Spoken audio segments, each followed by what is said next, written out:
ایک طرف نبی کو اتنا برا لگتا ہو، اللہ کو اتنا برا لگتا ہو، ارے میرے مردہ بھائی کو کوئی گالی بھی دے دے تو مجھے غصے کے مارے بے قرار ہو جاؤں، لیکن اللہ کہہ رہا تیرا یہ کام تو تیرے مردے بھائی کے اس کام سے بھی زیادہ برا ہے۔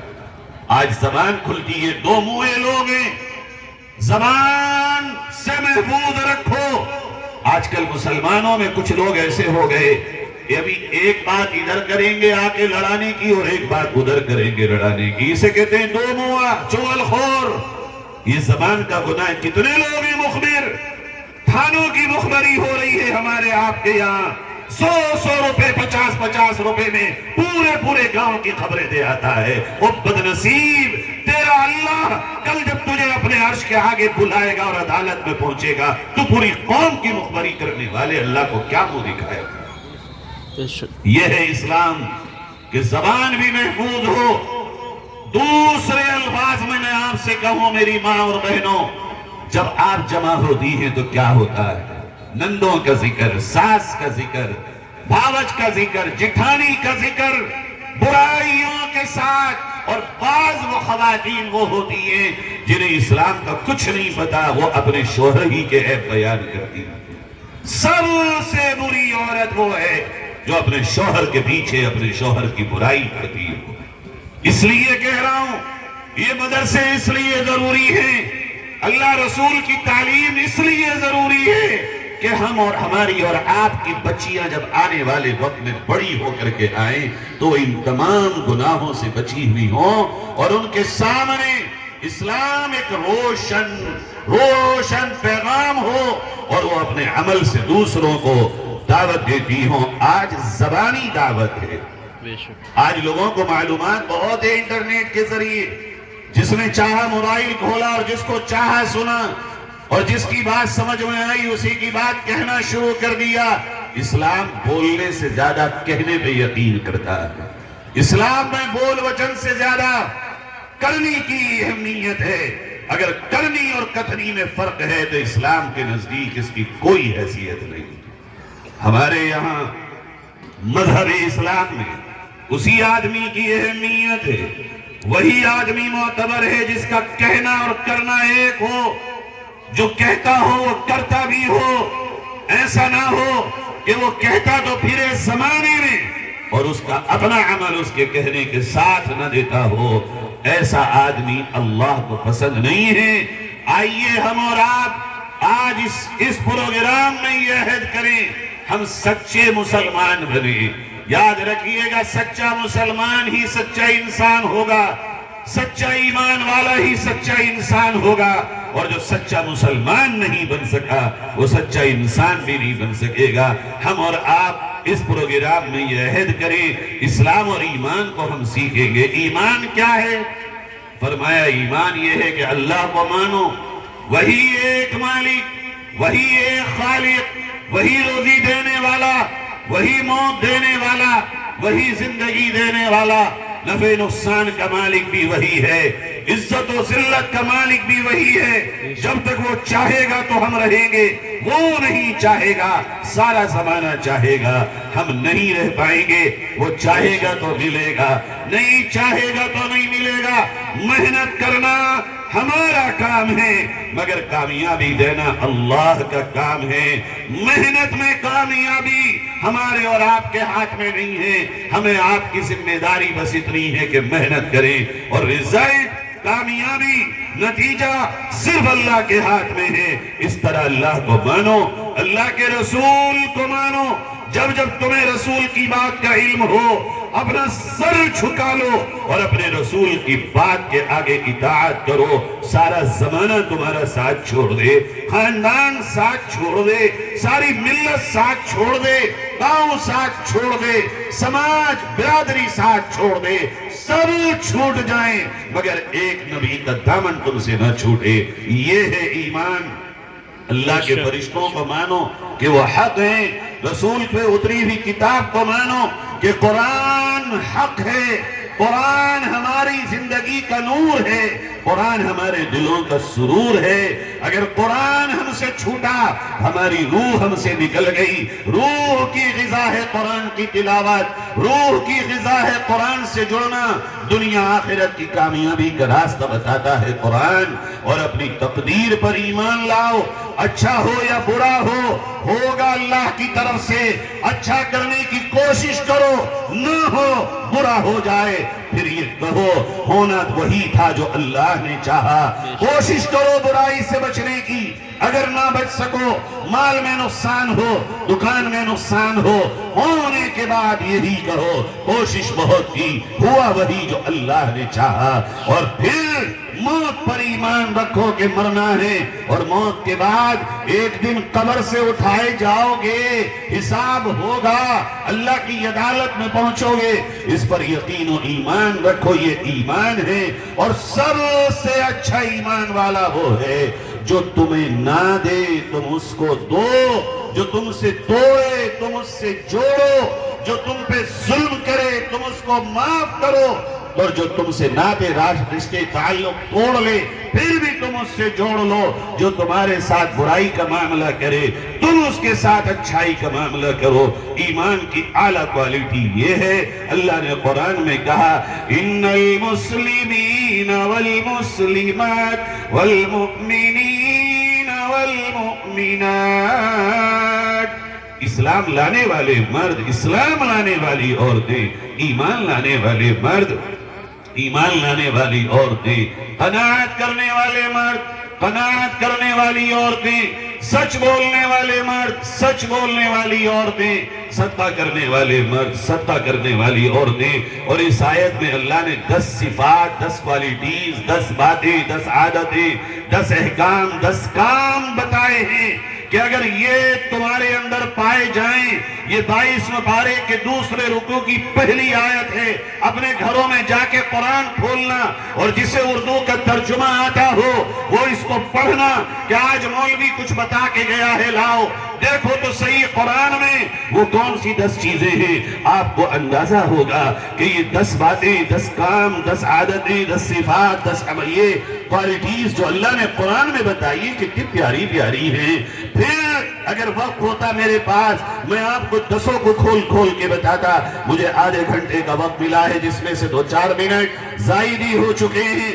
میں اتنا کہتا ہوں جس میں یہ 10 عادتیں ہوں یا جو ان 10 کاموں کو اپنا لے, 10 باتوں کو اپنا لے, اللہ یہ کہتا ہے کہ ہماری طرف سے اس کے لیے مغفرت کا اعلان ہے. مغفرت کا مطلب جہنم سے آزادی, مغفرت کا مطلب جنت کا حقدار, مغفرت کا مطلب قبر کو جنت کا کیاری بنا رہنا, مغفرت کا مطلب موت ایمان پر آنا, مغفرت کا مطلب اللہ کے عرش کے سائے میں جانا, مغفرت کا مطلب نبی کے حوض کوثر سے جام کوثر کا پی لینا, مغفرت کا مطلب قیامت میں نبی کی شفاعت کو پا لینا, مغفرت کا مطلب روز محشر نبی کی زیارت و دیدار کر لینا, مغفرت کا مطلب جنت میں اللہ کا دیدار ہو جانا.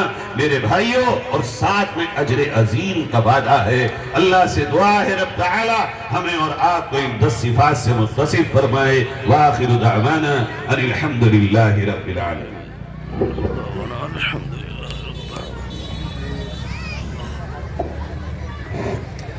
جزاکم اللہ احسن الجزاء.